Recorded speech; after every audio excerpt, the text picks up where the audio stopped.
Pendant plus d'une décennie, un homme domine la vie politique française. Un général devenu président. L'homme qui a fondé la Ve République. Son nom, Charles de Gaulle. Pour beaucoup de Français, il incarne l'État lui-même. Une silhouette immense. Une voix grave. Une autorité presque incontestable. Depuis 1958, il dirige le pays avec une idée simple. Quoi qu'il arrive, l'État doit rester debout. Mais en mai 1968, cette certitude commence à se fissurer. Les universités sont occupées, les rues explosent, les usines s'arrêtent. La France ne conteste plus seulement, elle se bloque. Et quand un pays s'arrête, ce n'est pas seulement l'économie qui cale, c'est l'autorité qui vacille. Alors quelque chose apparaît, plus dangereux que les pavés. Le doute. Le doute sur l'ordre, le doute sur la parole présidentielle, le doute sur une question simple mais brutale. Qui commande encore? Charles de Gaulle prend alors une décision inattendue. Le 29 mai 1968, au plus fort de la crise, il quitte l'Élysée. Et pendant plusieurs heures, personne ne sait où il est. Le chef de l'État a disparu. Aucune explication publique n'est donnée. Et très vite, un détail intrigue. Le Conseil des ministres est annulé. Certains ministres l'apprennent en arrivant à l'Élysée. Comme si, déjà, la mécanique du pouvoir commençait à se dérégler. L'incompréhension est totale. Pendant des heures, Georges Pompidou, son Premier ministre, n'a aucune certitude sur ce que fait le général. Et dans un pays déjà au bord de la rupture, l'absence du chef ouvre la porte à toutes les hypothèses. De Gaulle a-t-il démissionné? A-t-il perdu pied? La Ve République est-elle en train de tomber sous nos yeux?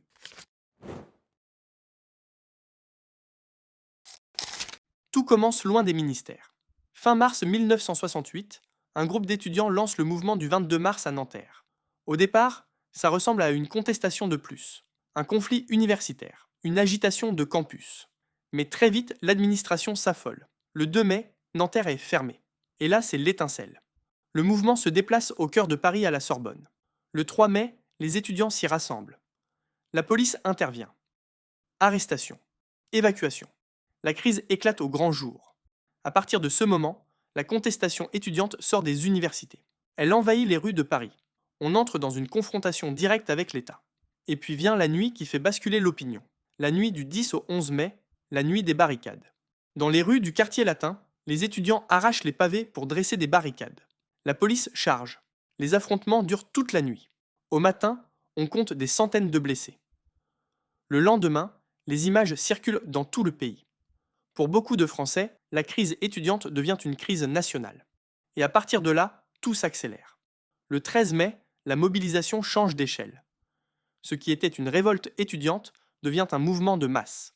Les syndicats appellent à la grève. Des centaines de milliers de personnes descendent dans la rue. Le brasier étudiant devient un incendie national. Pour comprendre la panique du 29 mai, il faut se rappeler une chose. Mai 68, à ce moment-là, ce n'est plus une agitation étudiante. C'est un pays qui s'arrête.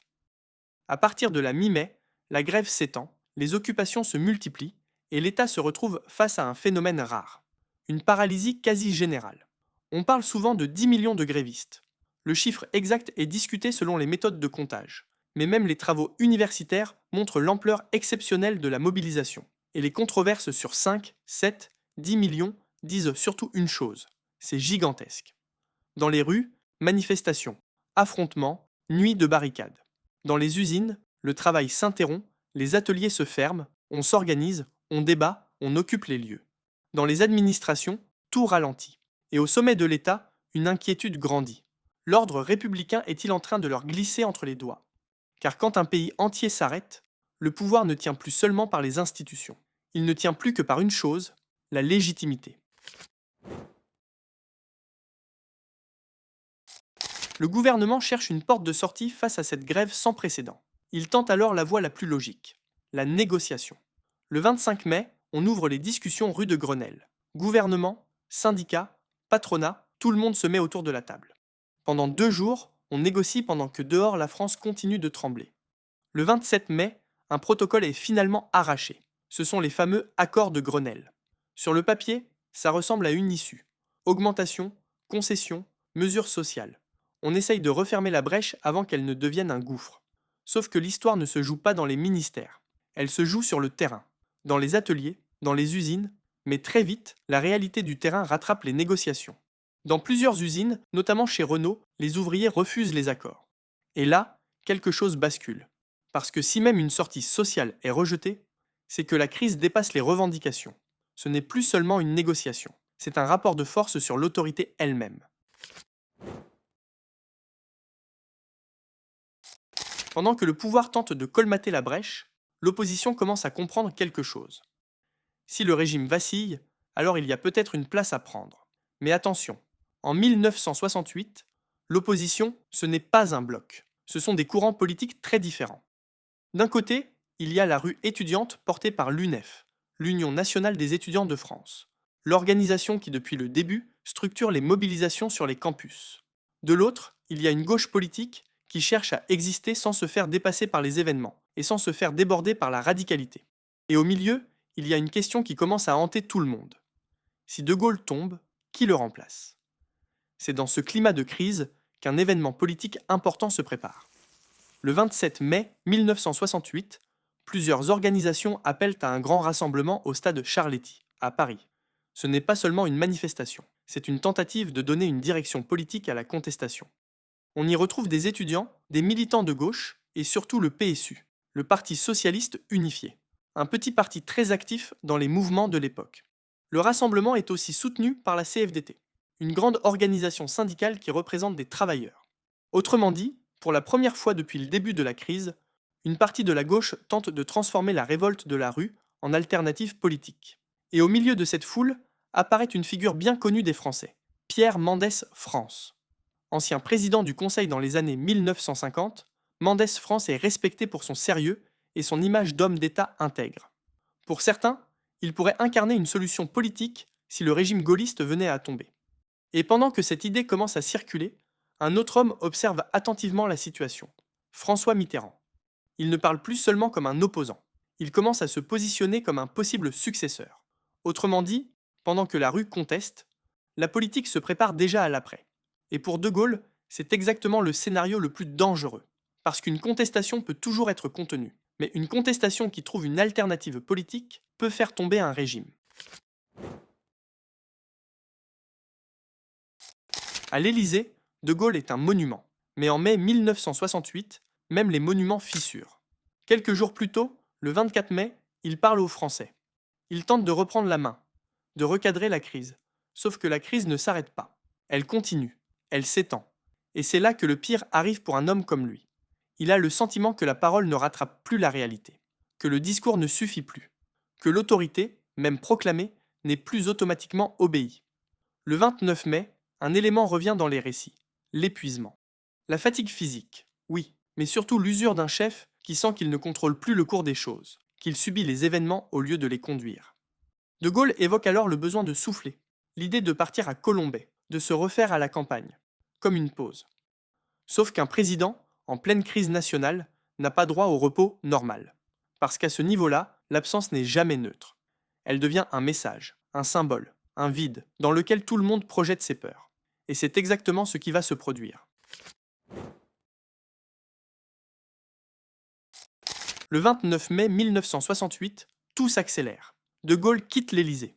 Et pendant des heures, plus personne n'a de certitude sur sa localisation. Ce n'est pas seulement un blanc dans un agenda, c'est un trou dans l'État. Parce qu'en pleine crise, un pouvoir ne tient pas seulement par ses institutions. Il tient par une chose visible, la présence du chef. Mais voilà que cette présence disparaît. Alors ce vide, chacun tente de le remplir. Dans les ministères, chez les journalistes, dans les milieux politiques, les hypothèses se multiplient, avec des suppositions, avec des rumeurs, avec des scénarios. Il va démissionner, il prépare une riposte, il va faire appel à l'armée. L'angoisse monte parce que le pays est déjà sur le fil. Et quand le chef disparaît, le régime devient ce qu'il redoute le plus, un corps sans tête. Puis on apprend que De Gaulle n'est pas parti se reposer. Il est parti en Allemagne, à Baden-Baden. Là-bas, il consulte le général Jacques Massu, commandant des forces françaises stationnées en République fédérale d'Allemagne. Mais pourquoi Massu? Parce que quand un régime vacille, les questions deviennent plus brutales, plus fondamentales. Une seule finit par s'imposer. L'armée obéira-t-elle? Les notes de Bernard Tricot, secrétaire général de l'Élysée, éclairent la scène. De Gaulle ne fait pas un simple passage symbolique. Il reste environ 1 heure et demie à la résidence de Massu. Il échange avec lui, consulte d'autres officiers. Et ce n'est qu'au bout de ce temps, sur leur conseil qu'il décide de rentrer. Et ce détail change tout, parce que ça veut dire que la décision n'est pas automatique. il y a un instant de flottement, un moment où l'histoire tient à une seule chose. Est-ce qu'on revient ou est-ce qu'on lâche? Massu, lui, pousse De Gaulle à rentrer. Et au terme de cet échange, De Gaulle repart avec quelque chose qu'il n'avait plus depuis des jours. Une décision. Car quand un président va voir ses généraux, ce n'est jamais pour discuter. C'est pour savoir si au moment critique, l'État peut encore compter sur sa dernière digue, l'armée.